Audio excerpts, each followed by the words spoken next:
I'm 82 years old.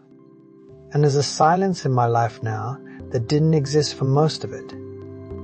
It showed up after my closest friend died last winter. Not the loud kind of silence, the quiet kind that sits with you when you wake up, when you reach for the phone, when you realize there's no one left who remembers things the way you do. I'm telling this now because there isn't much time left to tell it later.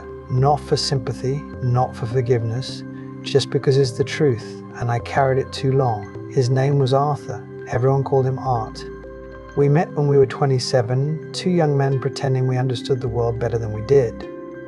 I was fresh out of the service, working a job I didn't care about, but needed.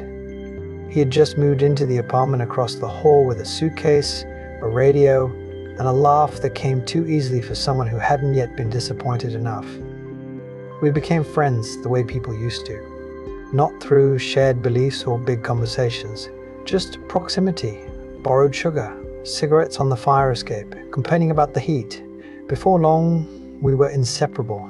We worked different jobs, but we had the same rhythm. Coffee early, dinner late, long walks without much purpose. He stood beside me at my wedding. I stood beside him when his first marriage fell apart quietly, like something breaking underwater. 55 years is a long time to know someone. Long enough that you stop noticing the years stacking up. We saw each other through children, through funerals, through moves and mortgages and bad knees. We didn't talk every day, but we never questioned that we were there. And that's where the trouble began, the assumption. We assumed there would always be another time. Art was the kind of man who didn't ask for much. He listened more than he spoke. When he did speak, it was usually about practical things, fixing a hinge, changing oil, a new way to keep tomatoes from splitting. I was louder. I filled space easily. I complained easily. I spoke when I should have listened. And there were things I never said, not because I didn't feel them, because I thought they were understood. I never told him how much steadier my life felt because he was in it. I never told him that when my father died, it was Art's hand on my shoulder that kept me upright.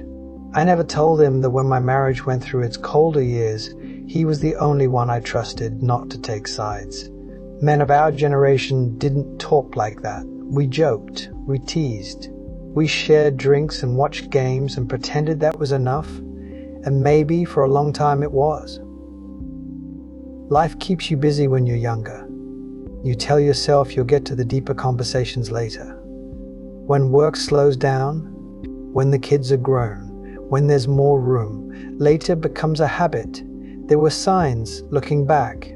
Art cancelled plans more often. He stopped driving at night. His house grew quieter after his second wife passed. I noticed.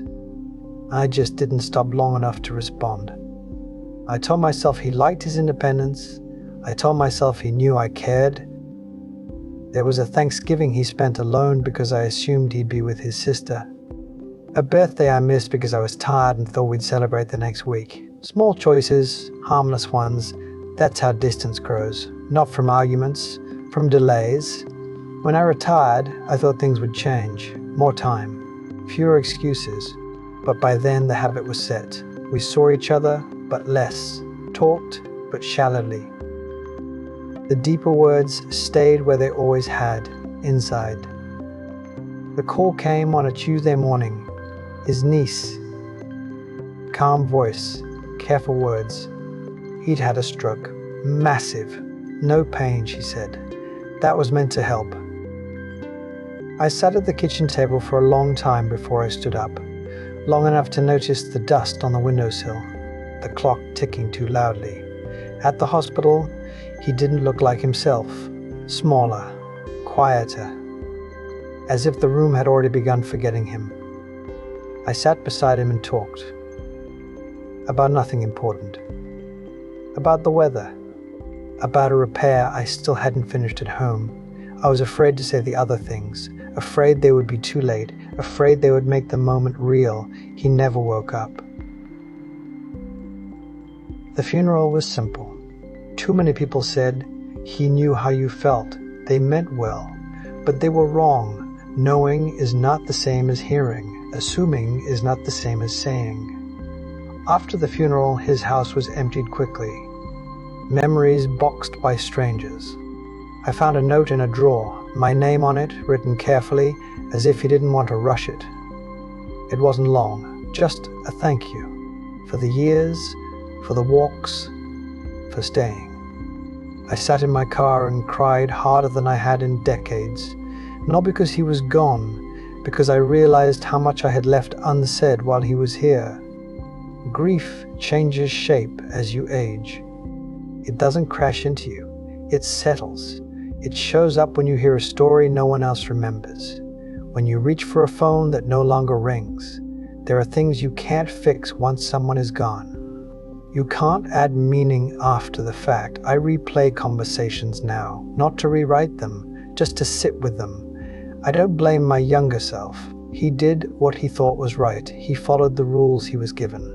But I wish I had broken a few.